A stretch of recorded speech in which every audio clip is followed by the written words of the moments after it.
I've checked that S so many times, I still don't know if it's the right way. Dyslexia.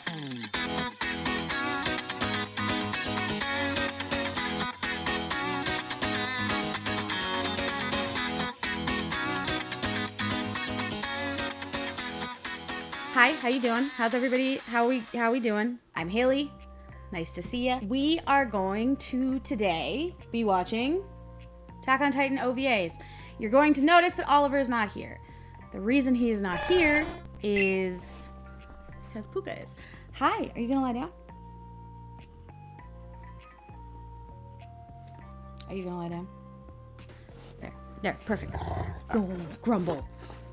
Yeah, this is the bear that I live with. You will notice Oliver is not here. He told me not to watch the OVAs, and the internet told me that was wrong. Are you good? What's happening? Okay. As it stands currently, I have seen all of season 1 and all of season 2, again, because Oliver told me I didn't have to watch these. Like a punk ass. I love him. He's one of my favorite people. Doesn't make him less of a punk ass. Anyways, basically in this video, I'm only going to be watching I think it's 5 that are connected to season 1. I will discuss each one independently because as far as I know, unless they're like claimed to be together, they're not. So, editing Hayley here. Because of things like copyright, you're not going to see much of the episodes. These videos are mostly just me talking some nonsense. Apparently my dog has some feelings about this. 突然現れた超大型巨人および鎧の巨人によって全ての日常が壁とともに破壊された。人類はウォールマリアを放棄。2割の人口と3分の1の領土を失う。その頃、トロスト区では調査兵団の精鋭たちが巨人の領域に再び足を踏み入れようとしていた。ああ、もうじれったいな。ねえ、リヴァイ。ダメだ。I love Hanji. She's great. The glasses make her look crazy though, when they're lit like that.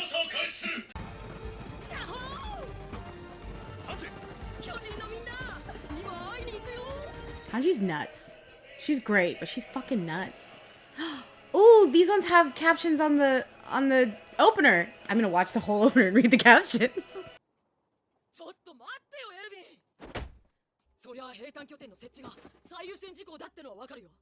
でも巨人の正体を突き止めることは調査兵団本来の目的のはず。分隊長、団長に向かってそんな口の利き方は。うるさい。God, she's so good. アンジ、却下する。待ってよ、エルビー。やっぱり無理っすよ、ハンジさん。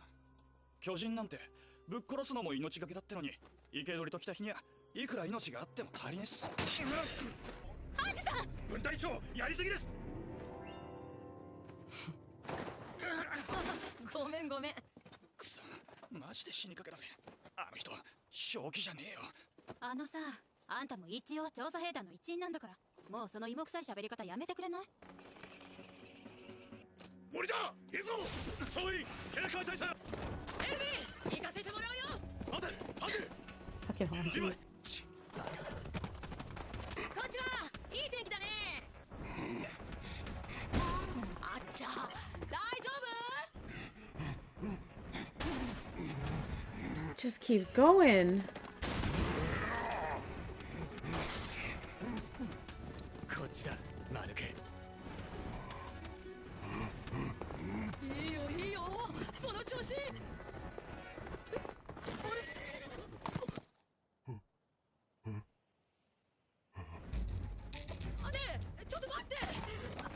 Why did it turn around? I mean, it's obviously an abnormal, but also like, why the fuck did it turn around?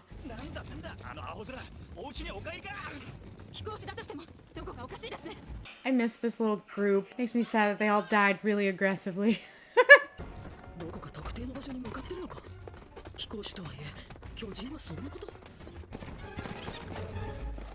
Oh. Led her to a tree. Okay. どうしたの？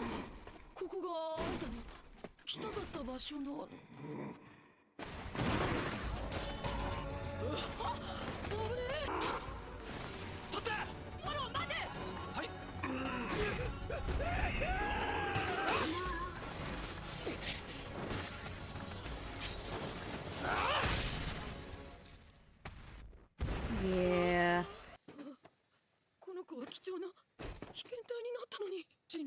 を前へ進めたかもしれないのに。黙れクソメガネ。お前が巨人のクソになりたいというなら俺は止めん。だが部下を危険にさらすな。巨人は排便しないよ。消化器官がないからね。Hanji, that's not really important right now. That's not. なんだ。あれは巨人の仕業でしょうか。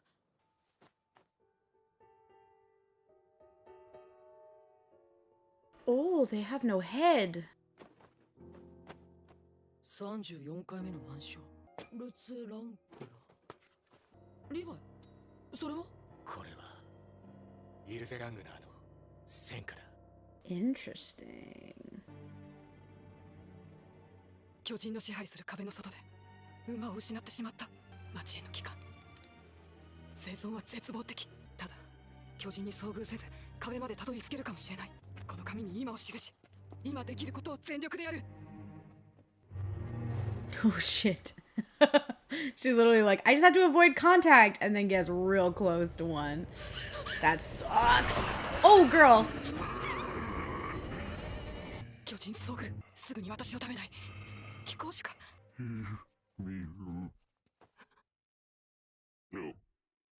What?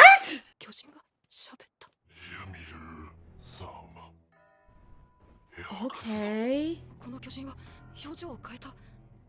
私に敬意を示すような姿勢をとった。この巨人に存在を問う。うめき声、言葉ではない。目的を問う。Is it crying? どうして私たちを食べる？ Oh my god. Oh, why is it ripping off its own face?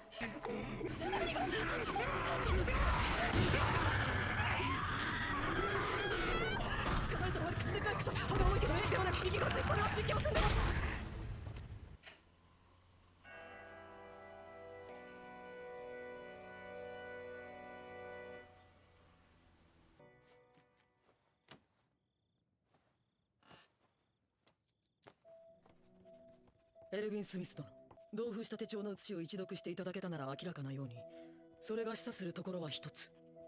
我々は巨人について未だ無知であるということだろう。彼女の亡骸を樹木の鱗に保管。当然のことながらいずれも人類の観測史上初の事例である。我々にはイルゼが最後の一滴までその命を振り絞って得たこれらの情報を彼女が示したような巨人の正体を突き止めるための努力を絶やしてはならない。それで得る情報がたとえどんなにわずかだったとしても決して無駄ではない。第二分隊長ハンジザ。 It's so sad. ハンジさん、後をつけるとは。あんたたちもいい趣味してるね。この前は再戦した。俺がヘマしなければ、そのためなら俺の命なんて言いやすい。いや、謝るのは私の方だ。すまなかった。でももう二度と自分の命が安いなんて言うな。Oh, I love her. She's so intense. そういやエルヴィンがゴーを出したぞ。20日後、ハンジゾエ分隊長はリヴァイ兵士長率いる特別作戦班の協力を得て、その際ハンジの考案した新たな捕獲方法が採用され、一人の犠牲も出すことはなかった。 Oh, I'm intrigued. I'm intrigued by the Ymir bit. I'm intrigued by the praying, because like it's one thing to like say a word or recognize someone, but to like actually go through the process of like kneeling and bowing and showing respect, that's like part of a bigger mental process. That's like, I see you, I recognize that you're important, not only to me, but also like potentially to society or to some other system, and that there is an expectation of my behavior. That's like the thought process to the bow and the respect. So that's interesting. That's like an interesting nugget. Also, she was writing with her head in the mouth of the Titan. I am not one for writing, but even the concept of like pulling out a tape recorder, pulling out a camera, pulling out some other like, for me at least, more accessible like record keeping device, that would never have occurred to me. If I was running away from a monster that had a history of eating me alive, my first thought would not be, let's take a record of this.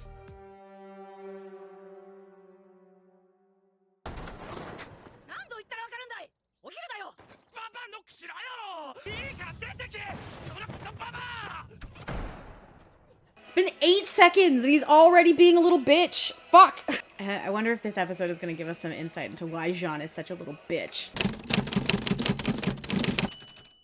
すげえな。俺 Connie! Sasha! My babies. Is that Marco? Okay, so this is right before the Battle of Tross. Mikasa! Yes! Fuck him up!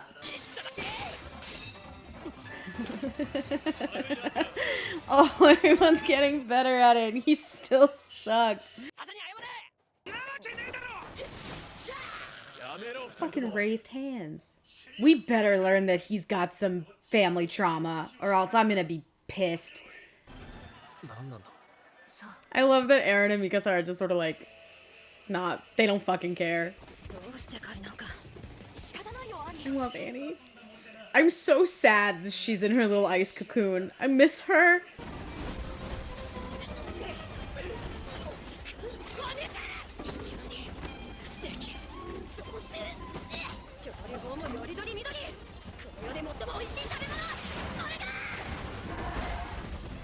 Sasha's fucking feral.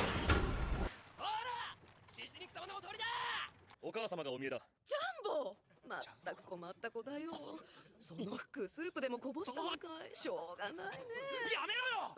What 皆さん、 the 口の fuck? 悪い息子ですが、仲良くしてやってください。あ、そうだジャンボ。お前の好物を。いいから帰れ。 Why is he such a little bitch? What is the justification? それではこれより第104期訓練兵一皿目サシャ・ブラウス。 She didn't cook anything else. She just made meat.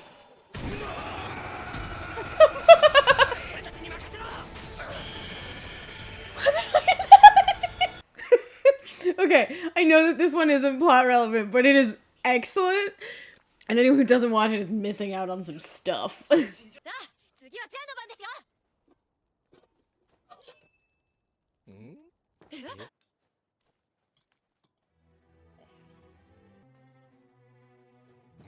では発表する。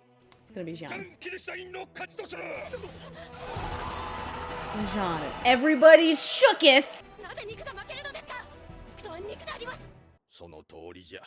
肉とは肉であり、肉以外の何物でもないという意味において。これまでお世話になったお芋や人参のことをすっかり忘れ。 Like I said, she only cooked meat. 勝とうとしていたなんて。 Okay. Look. That was excellent. Excellent. Very good. I knew going into this it wasn't going to be about the plot, and that's fine. I loved it. It was very sweet. It was very funny. Excellent. I still don't understand why Jean is such a fucking asshole to his parents. Why? Why? Why? I was 100% expecting that episode to give us some insight into why Jean is the way that he is. Guess what it didn't do? That. 我々第104期訓練兵団に課せられた訓練は各班が2班に分かれ、訓練の目的は危機感のない状況でいかに危機意識を持続させうるかということ。じゃあ、あんまり急ぎすぎてもダメってことかな。じゃあ、お前がゆっくり食ってんなら俺は先を急ぐぜ。待ってよエレン。いや、でも集団の規律がどうするっちゃん。知るかい。 Fuck off, Jean. I feel like that previous episode made me dislike him even more. トカゲと一緒に行進するとはな。うちではよく締めて食べてました。よし。おい、食料確保の訓練になるならトカゲ狩りの方がまだマシだろ。おら。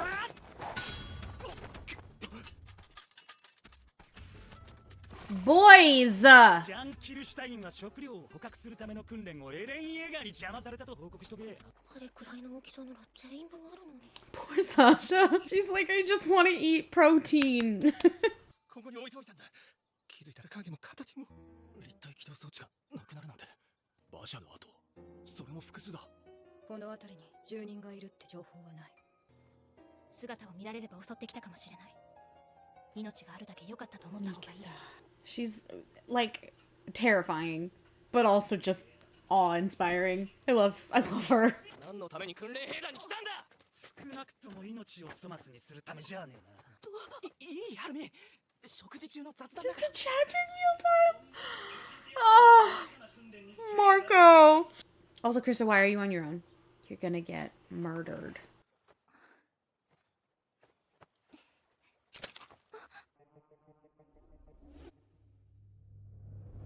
Yeah. Yeah. Oh. He's right fucking on him.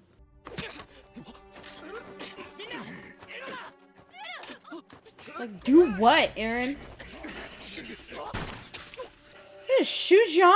I would just slice his face. I should maybe be nicer to him. I'm not going to be. 全員でかかればなんとかなったはずだ。俺はそうは思わねえ。むしろお前の無茶で全員が危険な目にあったぜ。クリスタを置いてくのか。そうじゃない。僕たちだけじゃどうにもならない。絶対にクリスタを助ける。俺一人で。 Aaron needs people to keep him fucking in line. 俺も行く。彼らは盗品を売るはずだ。だとするとこの付近ではオーデルの町以外ない。だからあ、来たよ。よーし。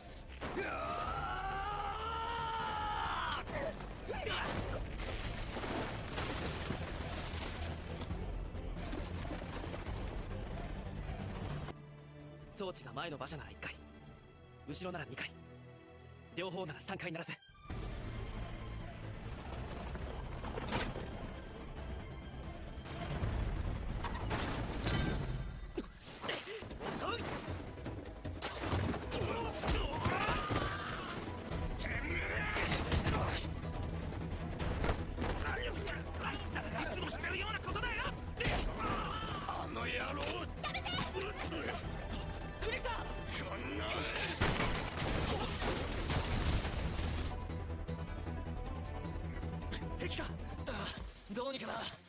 The fact that anyone survives this. やめろって言ってんだろ。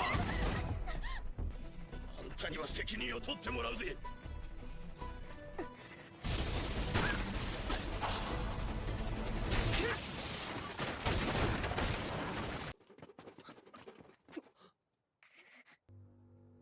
近寄るな。武器を捨てろ。急げ。 Annie and Mikasa fucking here. こうして窃盗団は憲兵団によって摘発され、報告書は提出することになり、正直に嘘偽りなく全てを報告した。質問をよろしいですか。我々は立体起動装置を盗まれた時点で引き返すべきだったのでしょうか。兵士以前に一人の人間として、俺ならば自分にとって困難である方の道を選ぶ。班長なんて引き受けるんじゃなかったよ。ジャンの方がよっぽど向いてる。ジャンが？俺はごめんだぞ。みんなどんな兵士になるんだろうな。 Marco. I'm not even sad over this episode. I'm just sad over Marco as like a concept. The boy deserved better. It's always very interesting to see Eren without Mikasa because I think she's like fundamental to his survival. She stops him, and while Armin also stops him, Mikasa is much not stronger per se, but like much like harsher and more like solid. It stresses me out when Eren doesn't have both Armin and Mikasa because he's bad at things and he needs them both to keep him from accidentally killing himself.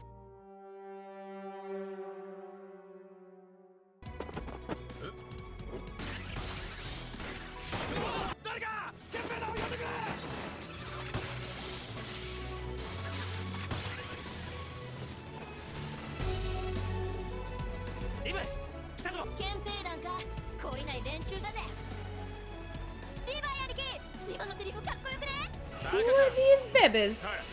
イザベ行くぞ。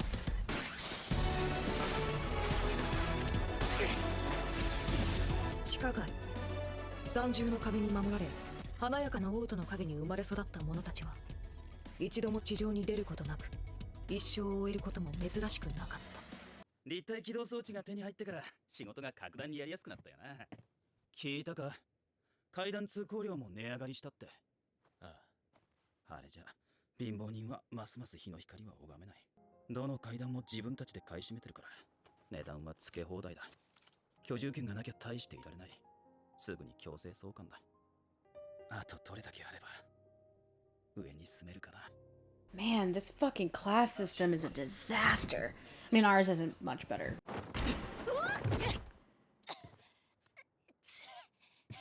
なんだガキか。脅かしてくれるよ。甘く見んな。気の強い子だな。てめえ追われてんのか。どうする。おい、いたぜ。てめえら仲間か。いや、じゃあそいつを渡してもらおうか。かぼっても損するだけだぜ。何しろ11号階段をタダで通り抜けようとしたんだからな。分かったらさっさと渡せ。もういい、そこどけ。 I like Levi. He's kind of an asshole, but like he's got good principles. おい、いつまで懐に抱えてるつもりだ。迷い込んでたんだ。多分痛風効果。 This girl's gonna die, and she's just gonna fall into the trend of women in Levi's life who meet a bitter, bitter end. な、頼む。私も仲間に入れてくれ。すっげえ羨ましかった。鳥みたいに飛び回ってさ。あれ、やってみたいんだ。私も。立体起動より先に掃除を覚えろ。She's so excited. Oh, I think she's gonna die really badly, and it's gonna suck. I'm genuinely really nervous that this is gonna break my heart, because she's so cute! なんかよか。仕事を頼みに来た。報酬は弾む。帰れ。すでに前金を支払っているんだがね。いや、地上の病院で治療をしなければ話を聞いてもらえるね。いいだろう。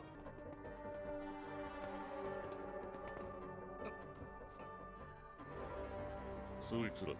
Oh, okay. I'm now starting to understand where they were trying to get Annie. I didn't fully understand that at the end of season 1. I now think I get it. いいかね。仕事に成功した場合、お前たちが受け取るのは莫大な金だけではない。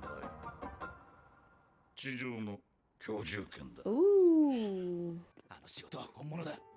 やるんだろ、リヴァイ。いつも通りにしてろ。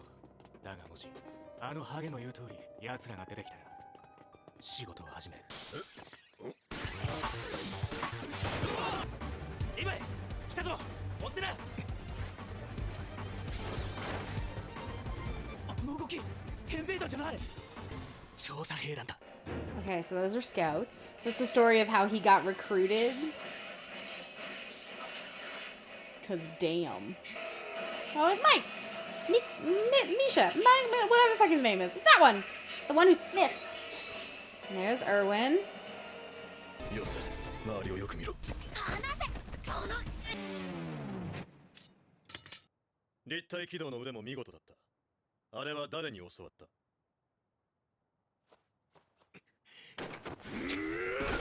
Dude. It's right in the fucking mud. 私と取引しないか。取引。お前たちの罪は問わない。代わりに力を貸せ。調査兵団に入団するのだ。 Interesting choice. あんな地下街のゴロつきどもと同じにされては部下たちの士気に関わります。ゴロつきの奴らに足りないのは規律と人形の知識だ。それなら短時間でも十分だろう。バカではないらしいからな、エルヴィン。はい。ブラゴン、3人はお前の分隊へ入る。面倒を見てやれ。自分の隊でありますか。 The one who didn't want them. Sucks to suck, bitch! 強行に反対する議員一派の筆頭が突然賛成に回ったらしい。ニコラス・ロボフですか。やはり知っていたか。 Okay, that was totally the guy who recruited them. やってもらうことは2つ。エルヴィン・スミスが持っているある資料の入手。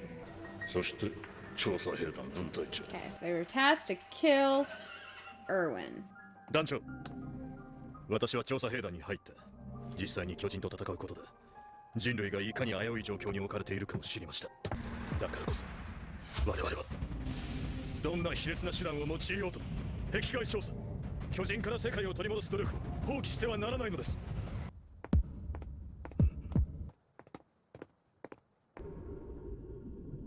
こいつは俺が You 殺 gotta す。 know, right? Like, Erwin's not dumb. どこかで乗馬習ったの？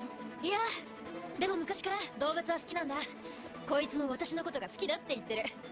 I like her. She's gonna die, I think.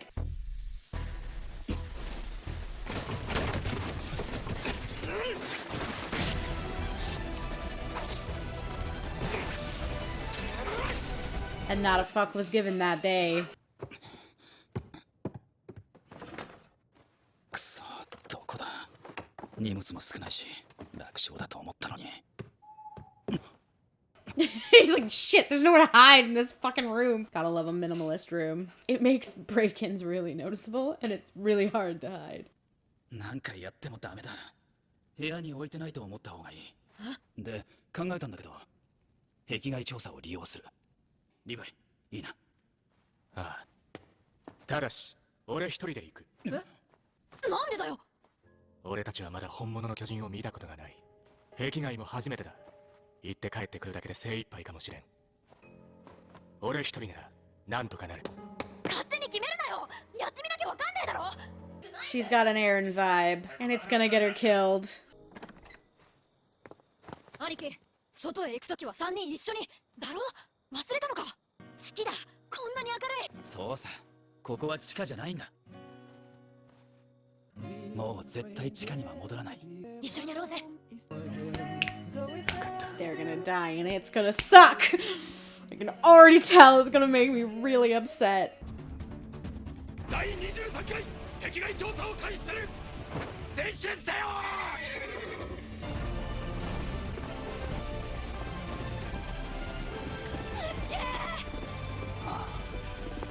悪くね。Not bad. Fucking Levi. 巨人発見。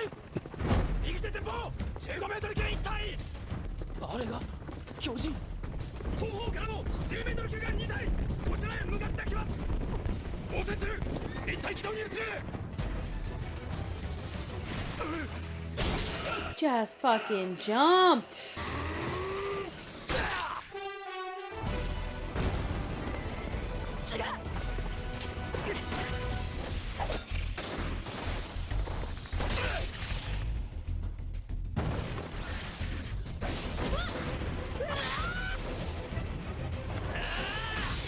Okay, let's go. Get back in formation.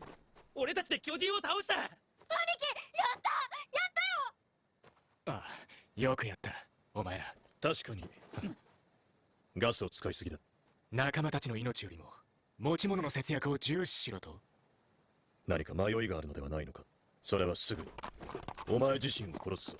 He knew. He knows. He knows. He fucking knows. 雨ってこんなに降るんだな。ああ、これじゃ巨人がいても見えないぞ。チャンスだ。だが3人同時に離脱するのは不自然だ。俺が行く。 And then he never saw them again. Oh. Oh, that's a lot of dead bodies. They're dead. They're so incredibly dead. I knew it. I knew it. I knew it.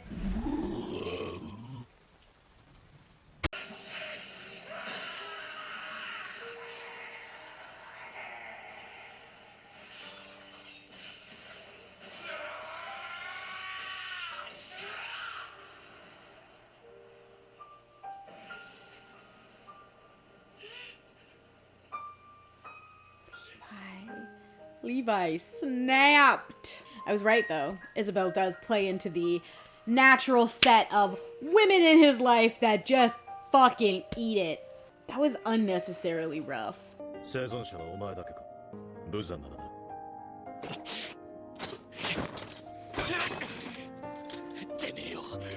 殺せ。そのためにここにいる。ロボフの不正の証拠書類、そのダミーだ。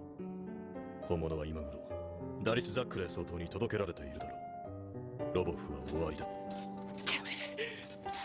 He fucking knew. Of course he knew. Of course he knew. 壁外調査を続ける。リヴァイ、お前も来るんだ。俺にはわからない。ずっとそうだ。しかしついていってやる。エルヴィン・スミス。俺がこの決断を悔いることはない。決して。 Okay, so that was just a little bit of Levi backstory. Fine. Fine. Ow. I knew those two were cannon fodder, though. I knew it. From that, we know a little bit more backstory on Levi. We know that his allegiance to Erwin is stable, but maybe not on perfect foundation. It was cool to see the scouts before the wall went down, because like you can tell that like it's not necessarily a small regiment or anything by that means, but it's like they don't really like interact with anyone else, whereas like current scouts, like the scouts in the garrison sort of, they don't necessarily overlap, but they do interact with each other simply because of the wall aspect. I don't know, it's just like interesting to see kind of how the military doesn't interact with each other. Within the context of the show, I think Erwin has done a really good job of demonstrating his skill, both as like a leader as well as like a strategic planner. But it's also kind of cool to see it on like a smaller scale. You know, there's a couple examples where it's like, ah, yes, you are a really good strategist. You're the strategist. Got it. But then it's like to see him also be kind of like tracking and clocking like interpersonal stuff on top of that. It's sort of like, yeah, you have a very specific brain and like mental capacity, and it is impressive. The fucking class system, because yeah, that whole underground system where the people are basically left to rot, and it's just a slum that's just run by like various gangs and various families with shit tons of money. Because like in the show, and obviously because of Oliver, I know about the various classisms that exist, and because I kind of understand how like city structures work, at least within like the Western world. So like the United States, Canada, Mexico kind of thing. Usually the way that cities work is they start off as towns and then they grow. And what ends up happening is you kind of get this like ripple effect. You basically have like your city limits, you have your suburbia, which is sort of like the commuting distance. You then have kind of your like in-betweeners. They can't afford to live in the city. Socially, they can't afford to not live in the city. Then you have your kind of upper middle class, so they live and they work within the city confines, and so they use the public transit, they use all this stuff, and basically they kind of balance on this weird cusp of being able to afford living in the city, but like doing it by choice rather than by necessity. Then you have like this very slim little part of the city that'll be your like upper mega high elites. Like these are like the rich of the rich. For anyone who knows Toronto at all, this is your like bridle path people. And basically what they've done is they've carved out this very tiny part of the world that is just straight up inaccessible to anyone else, both financially as well as like often physically. They'll have walls and gates and security systems and all this stuff. Then you have the donut hole of the city, as I love to call it. You basically have a ton of different infrastructure pieces, like hospitals, businesses, whatever, that are not actually intended to house people. In this void of housing, you have the people who can't afford housing. You're like significantly disenfranchised, the homeless, various members of marginalized communities. And so they have to be in the heart because it's where the services are that they need, but they can't afford to commute in via the infrastructure, i.e. public transit. So they have to stay in the center of the town. But so it's like you get this kind of ripple effect where as the city grows, these various bubbles kind of eventually loop back. You get to a certain point where like significantly disenfranchised in the center, the very wealthy right around them, and so on and so on and so on. So now that's like a very basic dumbed down version of it, because there's a lot of other things that come into play. Things like physical barriers, train tracks, power lines, bodies of water, etc., that really affect how communities build and grow and what kind of people are put there. But generally speaking, you sort of have these ring effects. And so it is really interesting to watch this show and see that laid out so blatantly just in the construction of the world, but then also like so perfectly captured, because it's like you have the elites right in the center, and then interestingly enough, right under the elites you have a literal slum. And I think they did a really good job of sort of highlighting that in this episode, because they just talk about how people who live underground, people who were born underground, they don't see the sun. They never come up, and if they do, they don't get to stay for long. And it's like that's very true. If you're born into poverty, it is extremely difficult, if not impossible, to kind of get yourself out of that situation. It is very interesting. It shows a very good understanding of how society kind of works as a whole, and then also just what people in desperate situations will do to get out of those situations. I'm interested to see how this plays into the narrative. Because everything that I've seen has talked about how No Regrets specifically really plays into the narrative somehow. It might just be that it's a little bit of backstory on Levi, but I have a feeling that the plot point of Levi was hired to kill Erwin is gonna come into play somehow. I think it's gonna be a thing. But yeah, I think I've officially been talking for too long. I'm by myself, which means I need to stop myself. So that's fun. Anyway, like, subscribe, hit all the buttons, do all the things. There'll be a link tree somewhere. And yeah. Bye!